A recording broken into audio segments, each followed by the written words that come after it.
Firman-Nya sekali lagi kepada kami pada pagi hari ini.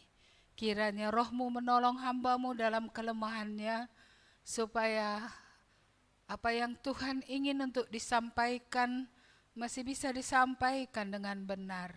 Kiranya Roh-Mu yang meneguhkan perkataan-Mu, dan kiranya Roh-Mu yang bekerja juga pada tiap pikiran dalam tiap hati, supaya oleh Roh itu ada pengertian, dan oleh Roh itu ada perubahan yang Tuhan kerjakan di dalam kami. Biarlah firman-Mu yang hari ini akan kami renungkan benar-benar menjadi peringatan bagi kami. Mari Tuhan berkatilah kami semua. Di dalam nama Tuhan Yesus kami berdoa. Amin. Baik, silahkan duduk Bapak Ibu, Saudara-saudari.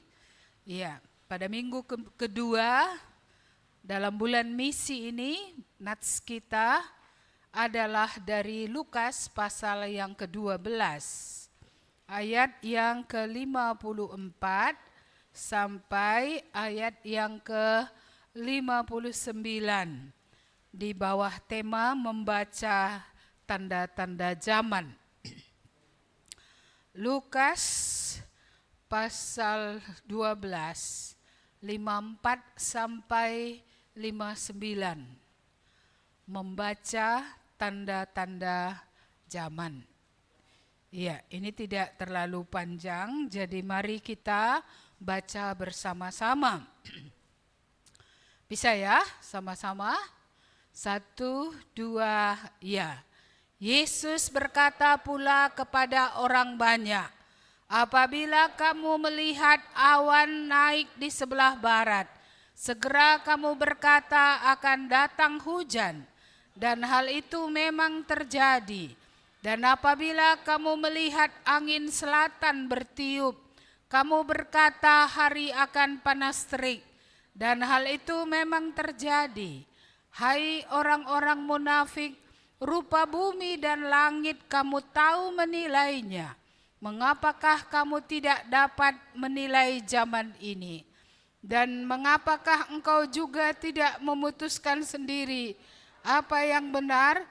Sebab jikalau engkau dengan lawanmu pergi menghadap pemerintah, berusahalah berdamai dengan dia selama di tengah jalan, supaya jangan engkau diseretnya kepada hakim, dan hakim menyerahkan engkau kepada pembantunya, dan pembantu itu melemparkan engkau ke dalam penjara.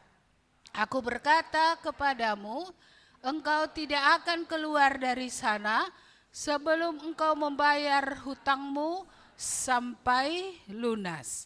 Ya, sampai sedemikian jauh pembacaan firman Tuhan.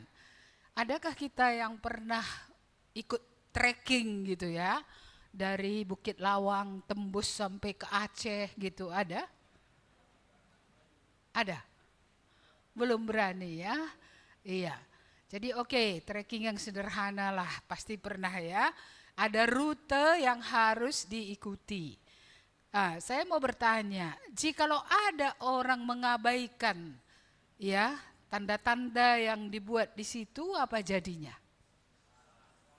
Iya, sesat. Nanti harus makan waktu lagi kalau harus ulang lagi ke jalan yang sebelumnya. Dan bukan hanya tersesat, apalagi yang bisa jadi? Ya, hilang, celaka lah ya, bisa akan menghadapi bahaya. Iya, kami aja jalan tol loh, iya tol. Salah masuk pintu tol. Masih ingat itu waktu ada yang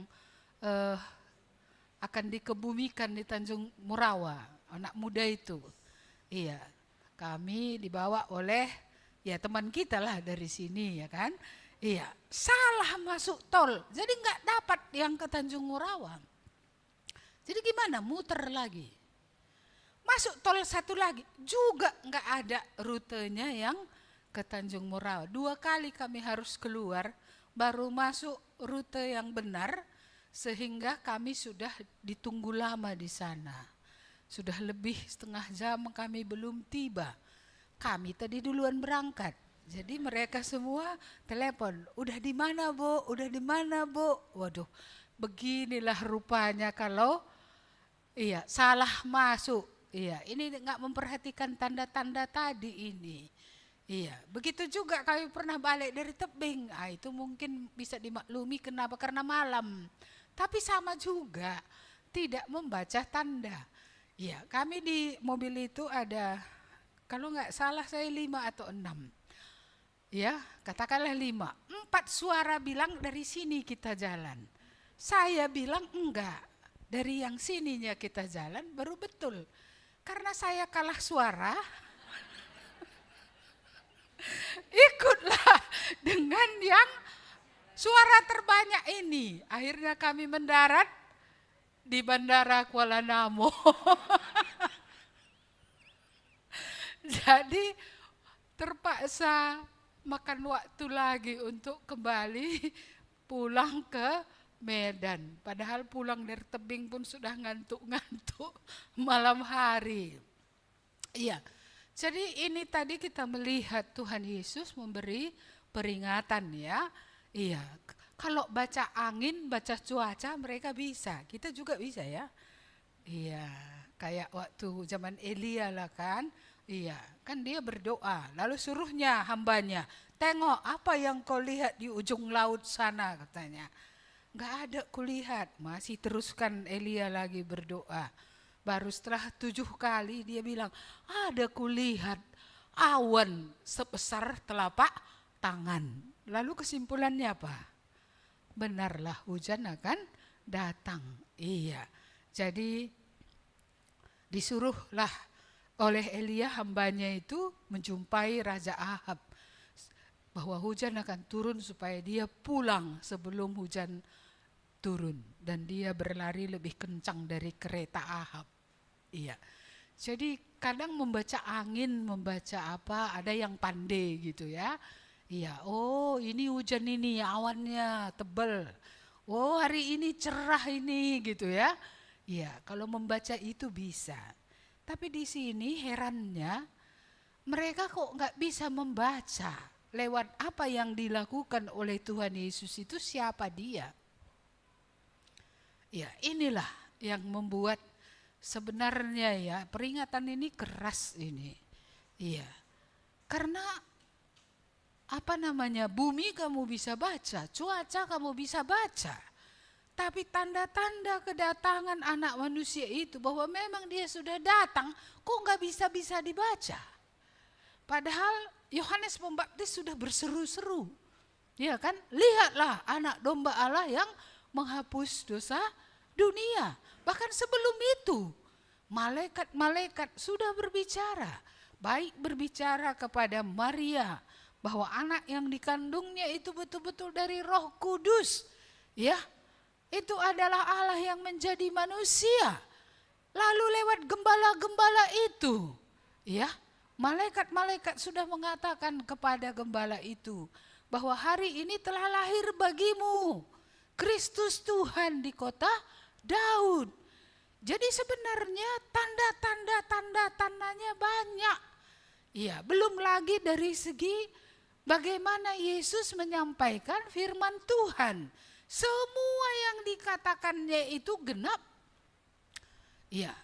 Dan kalau dia berkata kepada mereka supaya sembuh-sembuh, bahkan kepada danau pun kalau dia bilang diam-diam. Orang mati pun yang sudah terkubur seperti Lazarus ketika Yesus berkata keluarlah, keluar, apa belum cukup untuk menunjukkan siapa Yesus itu. Mau berapa banyak lagi tanda. Jadi kan mereka selalu begitu ya. Dia pergi ke Nazaret, dia membaca Alkitab dari kitab Nabi Yesaya, ya, yang menyatakan roh Tuhan ada padaku, bahwa tahun pembebasan sudah tiba. Dan dia bilang hari ini genaplah firman ini. Ya, hari ini genap firman ini. Mereka bisa terima enggak ya? Enggak. Enggak juga mereka percaya. Padahal Yesus sendiri sudah mengatakannya. Ya, mereka berharap dia buat lebih banyak lagi mujizat. Mujizat yang terakhir terbesar adalah kebangkitannya sendiri dari antara orang mati. Dia sudah bangkit dari antara orang mati. Apa itu juga membuat mereka percaya? Mengapa begitu banyak tanda menunjuk kepada siapa Yesus sebenarnya? Padahal sudah beratus tahun bahkan beribu tahun mereka menantikan kedatangan Mesias. Sudah nantikan, tapi datang kok gak bisa terima. Iya kan? Sudah lama menantikan. Tanda-tanda kemesiasannya itu pun jelas. Ya kan? Jelas. Ya, bagaimana dia tadi menyelamatkan secara fisik pun. Ya, bagaimana dia menyelamatkan dari antara orang mati tadi. Bagaimana dia memperbaiki yang sudah rusak. Bagaimana kata-katanya itu mendatangkan penghiburan. Marilah semua yang letih, lesu dan berbeban berat, akan kuberikan kelegaan kepadamu. Ya kan? Dan siapa yang datang mengalami kelegaan? Ya. Lalu mengapa? Walaupun tanda itu sudah banyak, tapi mereka tetap tidak percaya. Tetap tidak percaya. Iya, ini mengingatkan kita Judas ya. Ya, ketika Yesus ya secara istimewalah kita katakan berada di tanah Israel selama dalam tubuh manusia. Ada orang-orang yang begitu dekat dengan dia. Yang berjalan bersama-sama, yang tidur di rumah yang sama. Yang melihat perbuatan ajaib yang dilakukannya, yang mendengar perkataannya, yang melihat dari dekat bagaimana dia hidup, bagaimana reaksinya. Semuanya tidak ada yang tersembunyi dari mata murid-murid ini yang 12 ini. Tapi mengapa harus ada orang seperti Judas yang menghargai Yesus hanya dengan 30 keping perak? Betapa tidak ada harganya Yesus itu, karena itu adalah harga seorang budak. Ya, dia pembuat mujizat. Dia Tuhan. Dia yang bisa menyelamatkan, tapi harganya cuman di mata Judas 30 keping perak. Mengapa orang Israel itu begitu degil hatinya? Mengapa? Iya, kalau saya pelajari penyebabnya adalah karena mereka tidak ingin rusak sistem keagamaan, kepercayaan mereka yang sudah ada selama ini. Tidak ada mereka mau dirusakkan apa yang sudah mereka pegang. Mereka tetap ingin mempertahankan itu. Dan untuk mempertahankan itu, ya, mereka menutup mata terhadap apa yang telah lama ditunggu-tunggu. Sudah lama ditunggu, tapi tutup mata. Cedakari Judaisme ini, rusak nanti agama kita ini. Iya, kalau semua nanti orang datang pada Yesus, siapa yang ikut kita? Wah, ini kan bahaya ini. Iya. Jadi kita melihat mereka lebih mempertahankan adat istiadat daripada kebenaran yang Yesus nyatakan. Demi adat itu tidak diterima kebenaran itu. Yesus itu tidak diakui karena ketika dia masuk dia akan merombak. Dia akan merombak. Iya, kalau dulu marilah lakukan yang baik supaya selamat. Kebaikanmu hanya seperti kain kotor, kata Yesus. Ini kan merombak ini. Iya kan? Tapi hanya ya, dia yang datang dari sorga itu saja yang bisa bawa kamu ke sorga. Hanya dia yang menang atas dosa itu yang bisa menjadi pohon keselamatan. Ini kan merombak tatanan yang ada. Maka Di beberapa wilayah orang nggak senang mendengar Yesus. Mengapa? Oleh karena mereka memegang apa yang sudah ada dari dahulu, lalu tidak mau, ya, walaupun mereka tadi sudah mengharap-harapkan, sudah banyak nubuatan, sudah banyak tanda-tanda, tapi mereka tetap memegang apa yang mereka mau pegang dan tidak mau terima Yesus itu adalah Mesias, Yesus itu adalah Tuhan. Iya, jadi bisa juga gitu ya pikirku. Karena bertahan dengan kepercayaan, bertahan dengan apa yang dipegang. Akhirnya mata pun tertutup melihat fakta. Siapa Yesus itu lewat ya semua yang dikerjakannya. Lewat semua juga yang dikatakannya. Ya, jadi inilah teguran di sini. Hai orang-orang munafik. Kenapa dibilang orang munafik? Apa itu orang munafik? Orang munafik itu adalah orang yang menampilkan dirinya beda dengan yang sebenarnya. Mengapa dibilang mereka munafik? Karena mereka orang rohani. Tapi orang rohani kulit luar, eksternalnya saja. Yang rohani. Kalau lihat dari luar, rohani. Tapi sebenarnya tidak ada Tuhan dalam hati mereka. Dan tidak ada perubahan karena Tuhan dalam hati mereka. Tapi mereka tahu banyak ayat-ayat. Mereka tahu banyak hukum-hukum agama. Mereka sangat rohani. Doanya panjang-panjang. Ya kan? Seperti itulah perilaku daripada orang-orang Judaisme itu. Jadi rohani di luar, tempat Tuhan tidak ada. Iya. Pakaiannya biasanya jubah panjang-panjang ya kan? Iya. Lalu kemudian iya, selain jubah panjang-panjang, mereka kan sangat memperhatikan hukum Taurat yang sudah dijabarkan.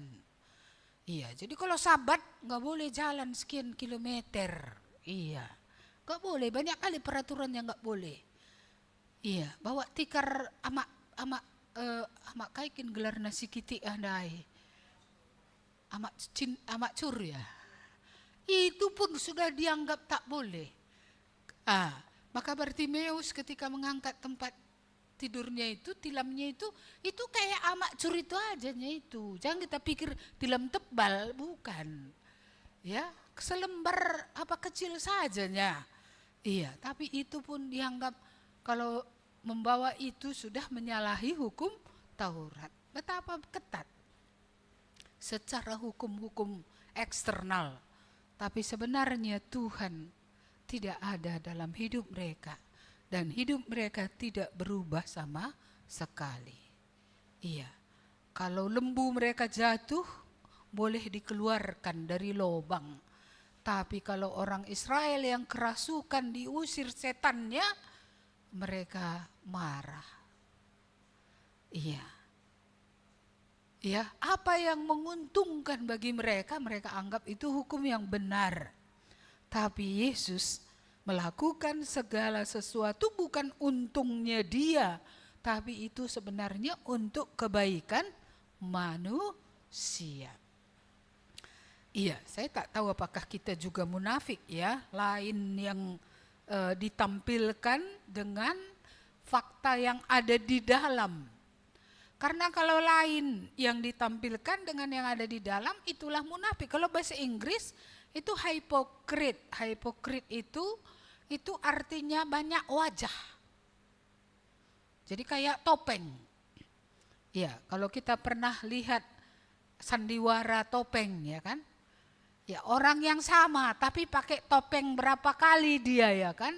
Topeng berbeda untuk memerankan tokoh yang berbeda. Tapi semua itu bukan dia yang sebenarnya. Iya, bukan dia yang sebenarnya. Jadi banyak wajah.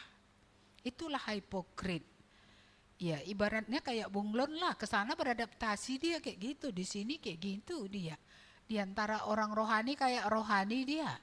Di antara orang-orang pemabuk ikut juga dia, kan begitu ya. Iya, di antara orang-orang yang melakukan kejahatan, dia ada juga dia. Tapi di gereja juga ada juga dia, bawa Alkitab juga dia. Iya, seperti itu. Itulah kemunafikan. Jadi itu betul-betul hidup yang jahat ya. Itu hidup yang sebenarnya rusak. Iya. Padahal kalau Yesus datang justru untuk yang memperbaiki yang rusak itu. Maka kita melihat di sini banyaknya kesia-siaan kalau dipikirkan. Dari segi waktu tadi bayangkanlah 3,5 tahun Yesus bersama Judas. Sebenarnya untuk Judas semua itu apa gunanya sih? Dia sudah memiliki kesempatan yang terbaik, tapi tidak pernah bertobat. Tidak pernah sampai kepada iman yang benar, tidak pernah sampai kepada penyerahan yang sejati. Iya, sebagai bendahara dia selalu ambil uang dan itu tetap kejahatannya itu tetap. Dia tidak berubah sama sekali, sekalipun dia berjalan bersama Yesus secara fisik. Tapi sebenarnya Yesus tidak ada dalam hidupnya mempengaruhi dia. Mari kita lihat peringatan yang di bawahnya. Dan mengapakah engkau juga tidak memutuskan sendiri apa yang benar? Maksudnya setelah mendengar, melihat semuanya, gak sampai-sampai kepada mana yang benar.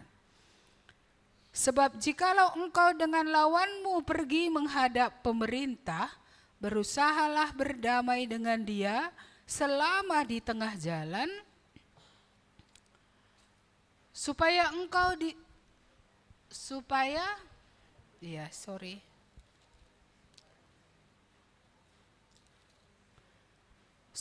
jangan engkau diseretnya kepada hakim dan hakim menyerahkan engkau kepada pembantunya.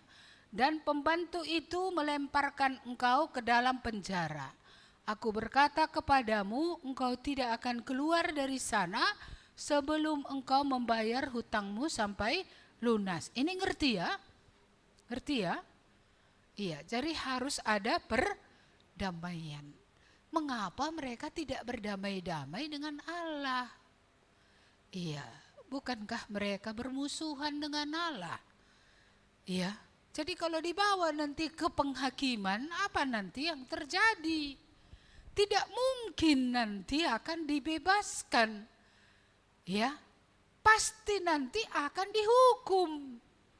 Iya. Jadi yang diharapkan oleh Tuhan sebenarnya dengan menyatakan siapa dia dengan berbagai-bagai cara, supaya akhirnya manusia bisa berdamai dengan Allah. Supaya akhirnya hukuman itu tidak akan menimpa. Mereka tidak akan dipenjarakan di dalam lautan yang menyala-nyala oleh api. Tapi kalau tetap mereka tidak mengambil keputusan yang baik, yang benar, yang mana Allah yang harus mereka ikuti, dan mereka tidak berdamai dengan Allah, ya maka pasti hukuman itu akan terjadi. Ya, jadi peringatan ini strong, ini peringatan yang kuat. Mengapa? Karena di sini Tuhan memperingatkan soal waktu, soal kesempatan. Iya, sudah banyak kesempatan, udah banyak dibuat tanda-tanda supaya mereka lewat semua waktu dan tanda-tanda yang ada ini, ngertilah mereka. Iya. Siapa yang datang itu? Tidak ada Mesias yang lain yang akan datang lagi. Kalau ada orang sampai hari ini masih menantikan juru selamat yang lain, tidak ada lagi juru selamat yang lain. Karena juru selamat yang ditentukan oleh Allah itu memang sudah datang. Dialah, Yesus adalah Allah yang kelihatan. Di dalam dia nampak semua kepenuhan kealahan itu. Apa yang ada pada Allah ada pada dia. Ya, Allah itu kudus benar, dia juga kudus benar. Allah itu berkuasa, dia juga. Allah itu apa yang dia katakan jadi, dia juga. Apa yang dia katakan itu jadi. Apa yang dilakukannya adalah untuk kebaikan manusia. Ya, semua sudah menunjuk. Inilah maksudnya zaman yang harus mereka nilai pada waktu itu. Jadi kalau mereka salah menilai zaman, seperti salah tadi memilih rute ya, maka akan terjadi entah itu kerusakan minimal, entah itu kerusakan maksimal. Iya, karena bisa saja kerusakannya nggak minimal, nggak ada lagi jalan untuk berputar kembali, nggak bisa balik lagi. Iya, kalau masih bisa balik, ulangi, itu kan minimal kerusakannya. Tapi kalau tidak bisa lagi berputar untuk kembali, hanya bisa kepada kehancuran, kebinasaan. Nah, itu kan sudah bukan minimal lagi. Itu sudah maksimal itu. Sudah maksimal. Iya. Kepada kita pada zaman kita, bagaimana juga kita membaca zaman? Lihat zaman ini. Seperti apa zaman ini? Iya kan? Apakah orang-orang hari ini yang mengatakan mencari Tuhan memang mencari Tuhan? Dan kalau dia mencari Tuhan untuk apa? Apakah karena dia rindu keselamatan? Apakah karena dia rindu berdamai dengan Allah? Apakah karena dia rindu bersama-sama dengan Tuhan selama-lamanya?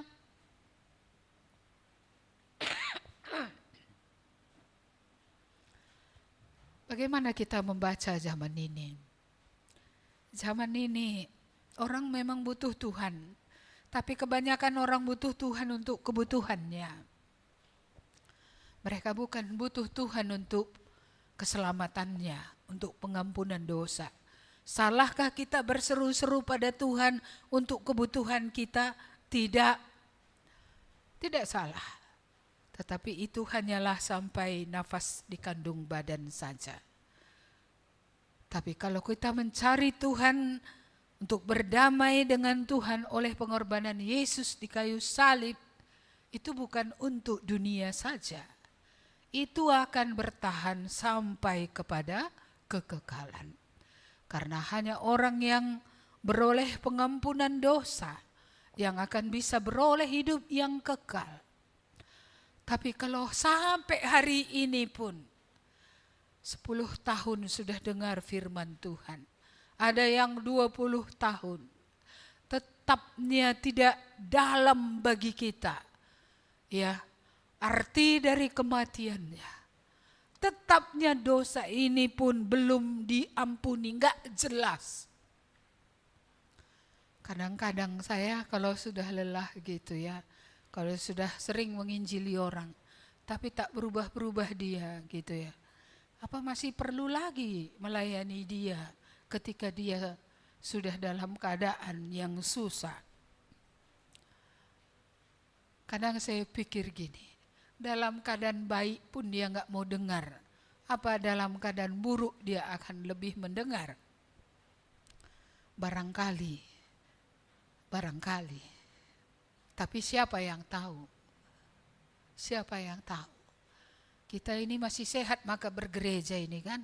Kalau sudah sakit kurasa di rumah. Iya kan?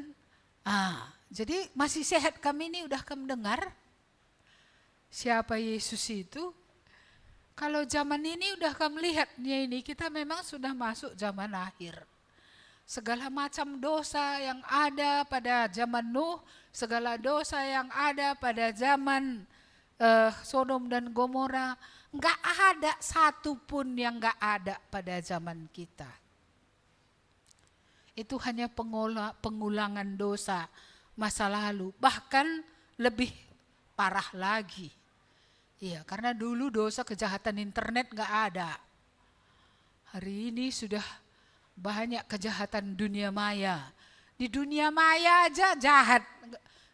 Ya, di dunia nyata jahat, di dunianya maya lebih jahat lagi gitu. Iya. Jadi apakah kita berpikir bahwa kita akan bisa luput dari hukuman? Makanya tadi di sini apa katanya? Sebelum hakim menyerahkan engkau ya ke penjara, berdamailah dulu sebelum Tuhan datang. Ya, sebelum Tuhan datang, berdamai dulu. Sudah ada perantara yang ditetapkan oleh Allah. Itulah Yesus yang sudah mati menggantikan kita di kayu salib. Darahnya itu jangan sia-sia mengalir di kayu salib, tapi tidak mengalir ke hidup kita. Tidak ada pembersihan kepala, tidak ada pembersihan hati, tidak ada pembersihan mulut, tidak ada pembersihan dalam tindakan. Kalau seperti itu, hakim akan mengetuk palu dan berkata, apa? Vonisnya dihukum mati. Dihukum kebinasaan selama-lamanya. Makanya saya bilang khotbah ini adalah khotbah peringatan di bulan misi. Supaya jangan nanti banyak orang yang seperti orang Yahudi. Ya, walaupun kita tidak melihat Yesus dengan mata kepala kita secara langsung, tapi kita sudah banyak mendengar tentang Dia. Sudah banyak tahu tentang Dia. Kalau kita juga tidak berdamai dalam kurun waktu yang masih ada, maka kita juga akan dihukum selama-lamanya. Kembali pertanyaan yang harus dipikirkan, akankah mendarat pada hukuman kekal itu, pada penjara selama-lamanya? Apakah kita akan masih ada di antara kita yang mendarat di sana? Iya, hari ini sebagai hamba Tuhan saya mengingatkan saudara, berilah dirimu diperdamaikan dengan Allah. Tidak ada gunanya terus melakukan apa yang kamu senangi. Ya, karena apa yang kamu senangi, kalau itu bertentangan dengan kehendak Tuhan, kamu sedang menjerat dirimu sendiri dan membawanya sendiri kepada hukuman selama-lamanya. Jadi kalau ada di antara kita belum jelas pertobatan ini, hari ini hari pertobatan loh. Hari inilah hari perkenanan itu. Jangan sempat lewat waktunya. Enggak membaca zaman tadi.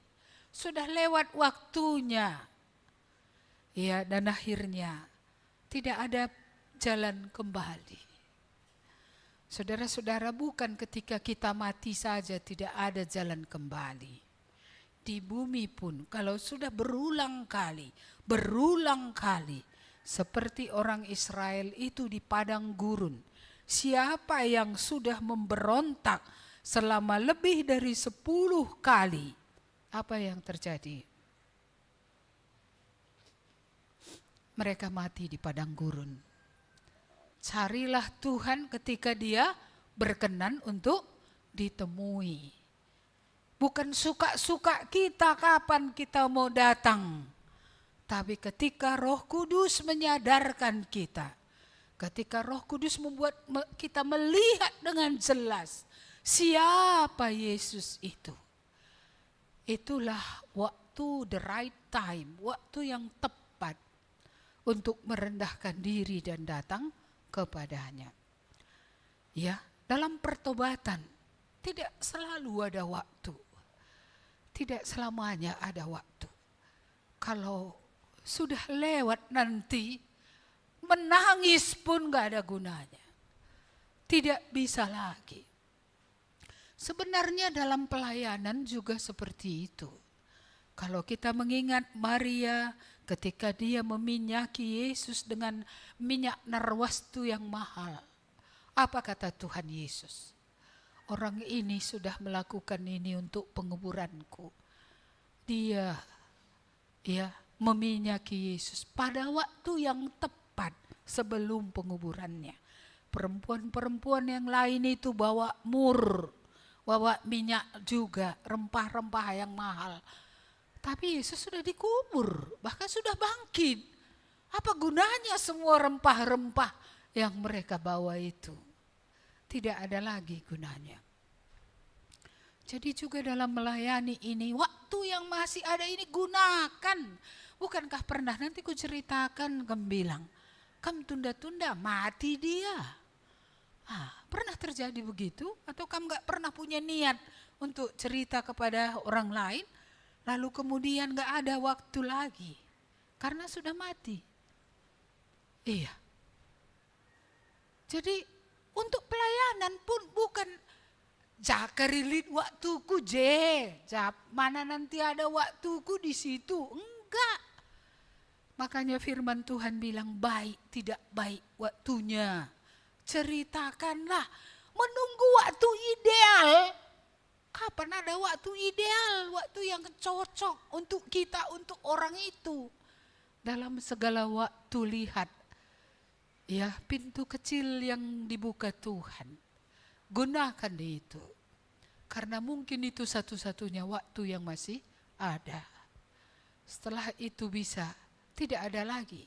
Mengapa tidak ada lagi? Hati orang itu sudah kepada iblis. Seperti Judas itu sudah ke sana hatinya. Kalau enggak kan adanya masih bertobat bisa, tapi enggak bisa lagi. Ya.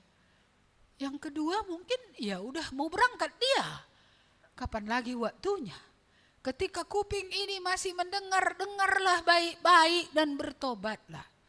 Karena nanti mendengar pun kuat-kuat orang baca di kuping kita ini, Yohanes 3:16 itu pun gak bisa lagi kita dengar, gak masuk lagi.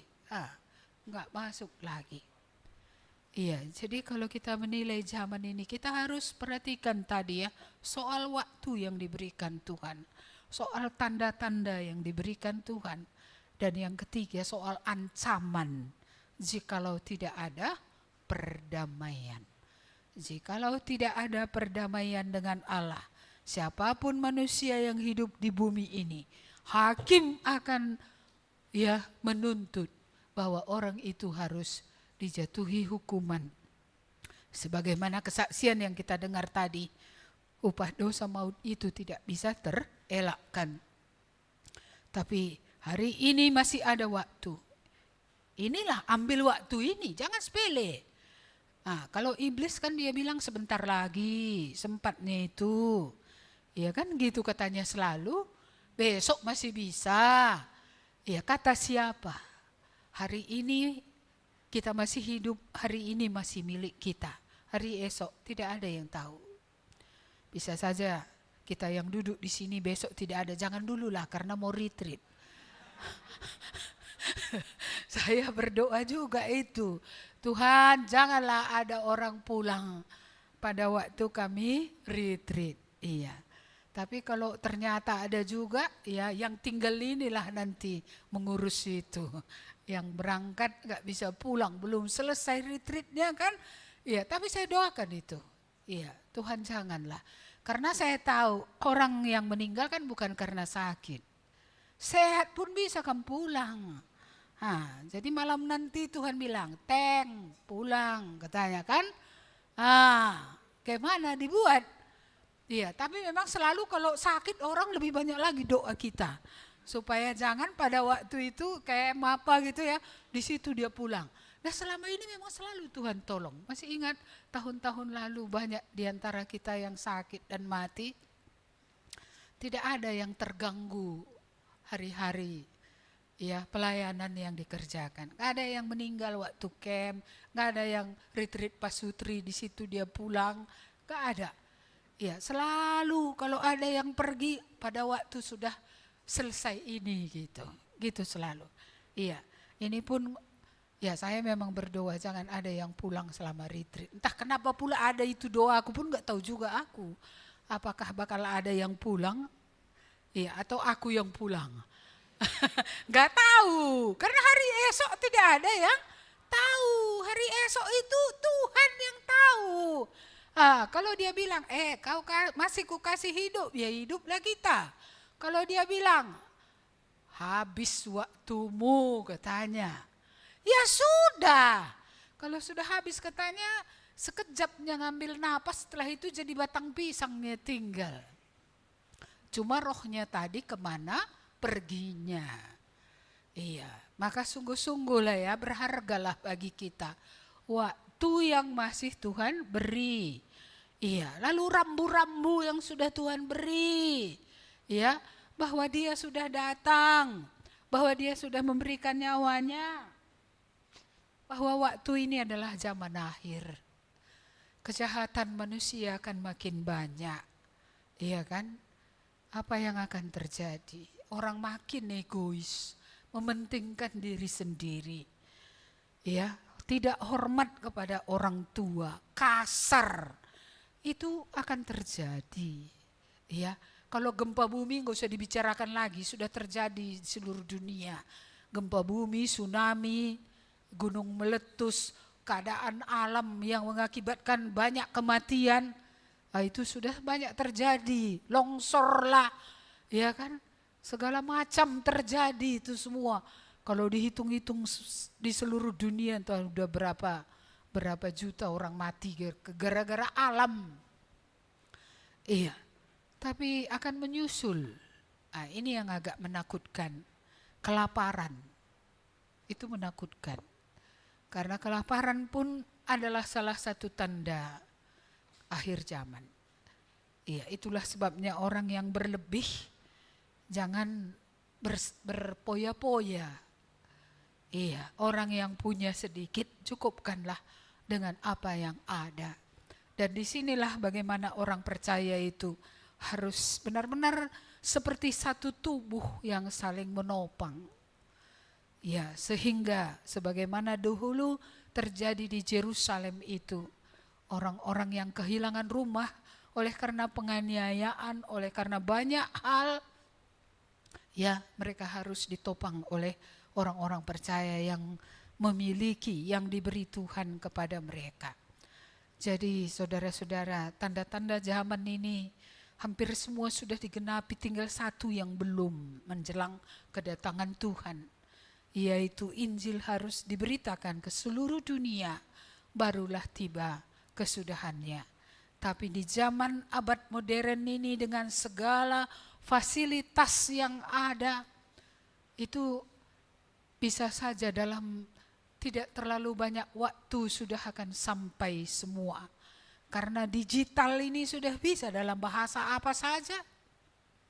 Orang bisa dengar Injil dalam bahasa yang ya kita tahu bisa terjemahkan itu kan di dalam AI itu ya, bisa diterjemahkan, apapun sudah bisa sekarang. Iya, jadi ini bisa dengan cepat itu nanti akan sampai.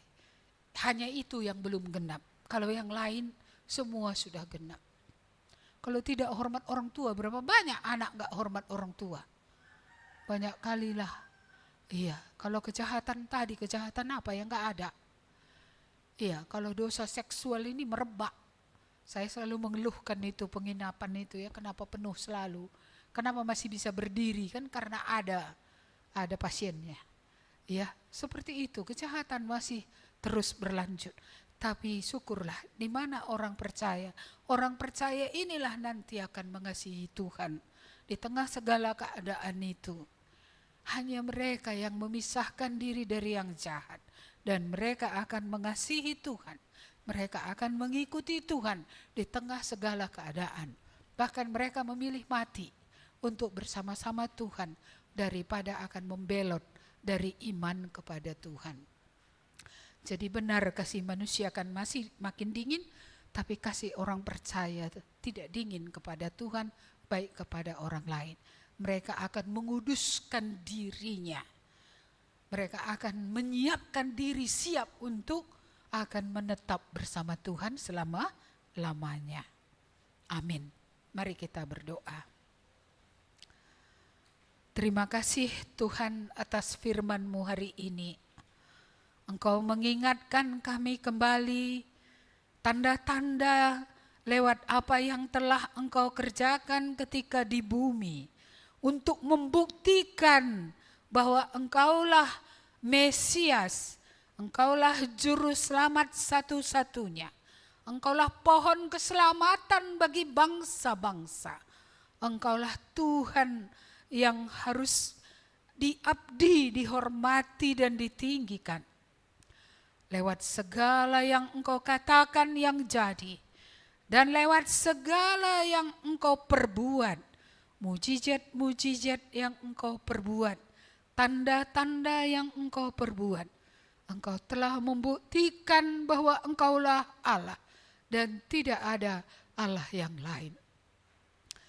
Biarlah kami juga bukan saja bisa membaca tanda-tanda cuaca, tapi biarlah kami membaca tanda yang menunjukkan bahwa tidak ada juru selamat yang lain selain Yesus. Tidak ada Tuhan yang lain selain Yesus. Supaya dengan demikian kami juga tahu, memutuskan apa yang baik menurut kami setelah kami mendengar semua itu. Kiranya Roh-Mu yang kudus berbicara kepada kami. Sebab jikalau ada di antara kami belum sampai kepada pengampunan dosa di dalam Yesus, maka hukuman pasti akan terjadi selama-lamanya.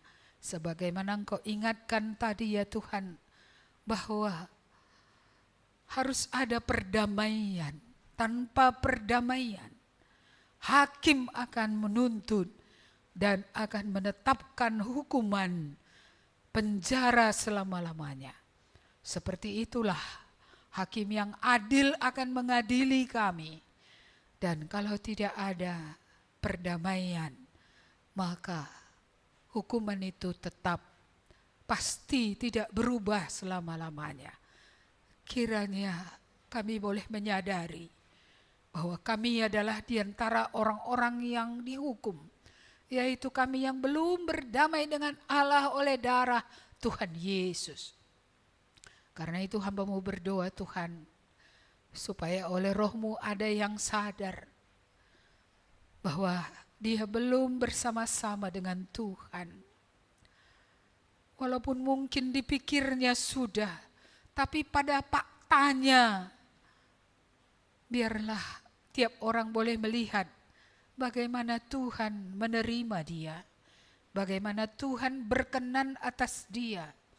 Karena ada darahnya yang sudah mengalir di kayu salib itu atas setiap orang yang percaya kepadanya.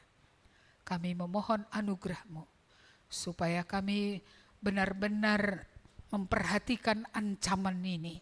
Karena ini pasti, karena ini akan jadi. Terima kasih Tuhan, Roh-Mu lah menuntun kepada pertobatan yang sejati. Roh-Mu lah yang membuat kami tidak bermain-main dengan apa yang Tuhan katakan. Supaya dengan serius kami menanggapinya. Biarlah jikalau ada yang belum bertobat di antara kami, akan bertobat pada hari ini juga, akan datang kepada Tuhan, akan menyelesaikan dosanya, akan berdamai dengan Allah oleh darah Yesus yang sudah mengalir di kayu salib itu. Tuhan, inilah juga yang membuat kami benar-benar tersentuh melihat dunia yang hilang di sekitar kami. Karena mereka juga memusuhi Allah, dan hakim yang sesungguhnya itu juga akan menghukum mereka tanpa perdamaian di dalam Yesus. Biarlah hati kami tersentuh Tuhan, dan kami mau bergerak menyampaikan bahwa masih ada yang bisa mengampuni dosa, masih ada yang bisa mengubah seluruh kehidupan secara radikal. Yesus oleh Roh Kudus, oleh firman Tuhan bisa sungguh-sungguh mengubahkan, menjadikan baru. Kami berdoa supaya hati kami yang sudah beroleh belas kasihan akan berbelas kasihan kepada orang di sekitar kami yang akan dipenjarakan di dalam lautan api itu selama-lamanya. Kami berdoa supaya ada hati kami untuk berseru meneriakkan pengampunan dosa. Supaya sekiranya ada yang mendengar, ada yang bertobat ya Tuhan, ada yang kembali kepadamu. Terima kasih Tuhan, kami bersyukur atas apa yang Engkau katakan hari ini, baik demi kami, baik demi orang lain, supaya sungguh kami melakukannya. Karena sungguh kami tahu waktu-waktu hidup sementara, tapi juga waktu pelayanan ini sementara. Karena akan tiba waktunya kami tidak bisa lagi melayani. Apakah karena situasi, ataukah karena hati orang sudah seperti batu, ataukah karena kematian akan datang, atau karena Yesus akan datang kedua kali. Karena itu selagi masih ada waktu, tolong kami semua supaya kami bukan menjadi penonton-penonton, tapi kami menjadi pemain. Kami sungguh memberitakan tahun rahmat Tuhan, pengampunan dosa dalam Yesus Kristus. Keselamatan itu ada di dalam Kristus Yesus. Terima kasih Tuhan, kami bersyukur untuk janji-Mu bahwa Engkau menyertai orang percaya dalam pemberitaan Injil selama-lamanya. Jemaat, pulanglah, lakukanlah yang dikatakan oleh firman Tuhan. Pergilah, beritakanlah kabar baik kepada orang-orang lain, supaya yang mendengar akan beroleh kesempatan untuk percaya, dan mereka boleh akan diselamatkan. Ingatlah janji Tuhan bahwa Dia menyertai orang yang memberitakan Injil itu sampai kepada kesudahan zaman. Amin. Kepada Allah beri puji.